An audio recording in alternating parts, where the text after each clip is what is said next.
Forgiveness Project is an international charity that explores the nature of forgiveness through the real-life stories of people who have been victims of crime and atrocity, as well as people who have committed sometimes quite terrible acts. It was about 5 years ago in the lead up to the Iraq War, and as a journalist I was so upset and distressed by the angry language of revenge and retaliation and tit for tat that was in all the newspapers that I decided to go and just collect as a project in my spare time stories about forgiveness and reconciliation and restorative justice, stories from the point of view of both victims and perpetrators. And then I was really lucky to meet the late Anita Roddick, the founder of the Body Shop, and she saw the raw material and was so moved by the stories that she agreed to fund it as an exhibition, which then launched in January 2004 at the Oxo Gallery in London. Prisons are an obvious place to work. There's a lot of change that needs to occur in prisons. The reoffending rates are sky high. The strapline of our leaflet, letting go of the past to shape a better future. Many of the men who come on our workshops feel as if they are the victim. And in many cases, they are victims. But to actually show them other victims' stories and to bring real victims into the prison, and it has a profound effect on people. I didn't care if I woke up in the morning. When I went to sleep I would pray that I never woke up, and it was just one day after another, and somebody actually asked me to come down to the Forgiveness Project, and I did. And when I sat and listened to Richard McCann, I thought I had it tough. I think I would go as far as he saved my life. When we come to the end of our 3-day course exploring forgiveness, many of the men that we work with want to carry on looking at their own stories. We basically run an accredited course which is for Open College Network London region. The men do get accreditation at the end of it, a qualification at level 2 or 3, and they work on various aspects of filmmaking. We work on quite an instinctive basis with the guys. We, to a degree, let them lead it. You know, we guide them and we're teaching them. The hero's journey. We look at how a plot is constructed for a film or a television programme. Or we might look at storyboards and how a story is told. From pitching to storyboards to interviews. So we're able to approach issues of forgiveness and issues of crime and issues of punishment, but from a distance, from a safer distance. We make 3 different sorts of films. Storytelling, men who tell the story of their lives. They started throwing petrol bombs down on top of the soldiers, and they had what you call moon men who stood at the top of the jeep and setting fire to one of the moon men, and all he would cry is, "Mummy, mummy, mummy," I'm on fire at the seal of fire. Another kind is creative, where people write a story or a play or a poem. This empty dock, all has passed. No soul. A blackbird sits. Vows or epiphanies, where men will talk about things that they've done and help people not to be caught by them. A lot of people, they log on at home onto their internet banking accounts, and if they haven't got a secured network, then someone could be sitting outside, logged onto your Wi-Fi, and they could be just searching through what you're doing. They can see everything, every stroke you play on the computer, they know. They can flip a bad experience into a good one. They can use their anger towards helping other people, weaker people than them. I held a woman hostage in a bank, with a gun to her head, threatening to shoot her. It wasn't a real gun, a replica. She didn't know that. She was whispering the Lord's Prayer, thinking at any moment I'm going to shoot her.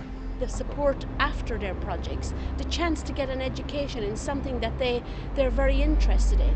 Media skills or communication skills is it's a big asset for these guys.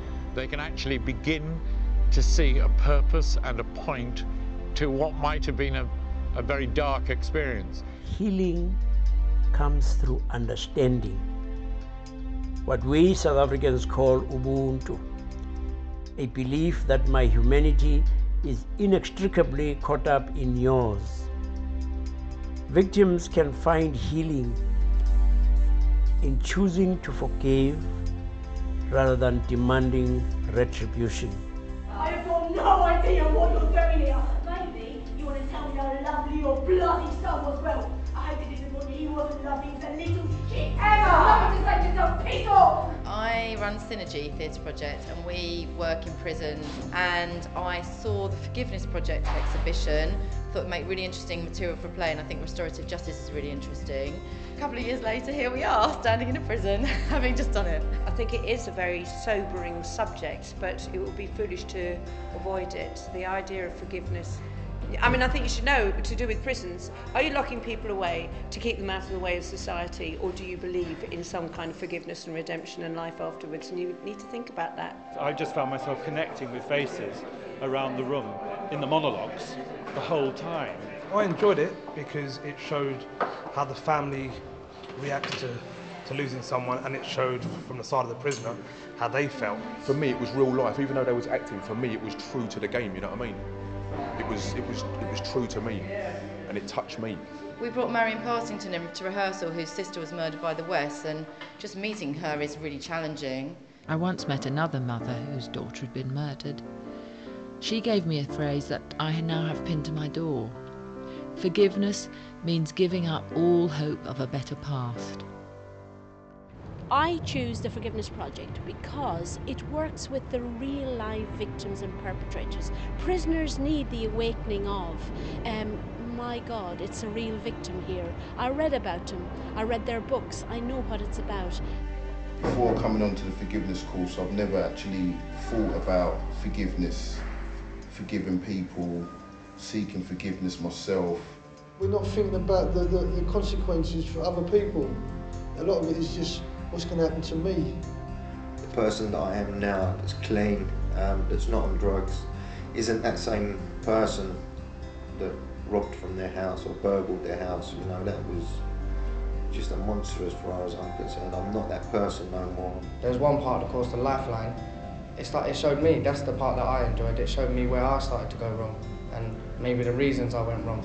The interviews with people like Rich McCann, I found it quite humbling, because obviously what he'd been through is hell of a lot worse than anything I've been through. Them strong people have come in and shown the light, shown that they can forgive, then anyone can forgive. And then hearing them saying that they forgive somebody, it just made me think that, damn, that person's strong, innit? Forgiveness is not weak. It takes courage to face and overcome powerful emotions. The depth of love is often revealed by the extent of anger. I'm regularly asked why work with the perpetrator when we've got lots of victims. The Forgiveness Project is a victim awareness course, so by working inside with the perpetrator, we are preventing more victims and helping them understand that there is victims. It's very easy to say, you know, someone should just be punished. It makes people feel better on the outside, but actually inside it's not going to make any difference whatsoever. People need to take responsibility for what they've done. They need to address the harm that they've caused. They need to look at the harm that's been done to them, understand that they have victims, and resolve to make a change. One day, through forgiveness, we will step away from confinement, leaving all those people that are locked up, trapped inside us, free at last, free from the restraints of the room and consigned to the past forever. The Forgiveness Project shows that forgiveness is often difficult, painful, and costly, but potentially transforming.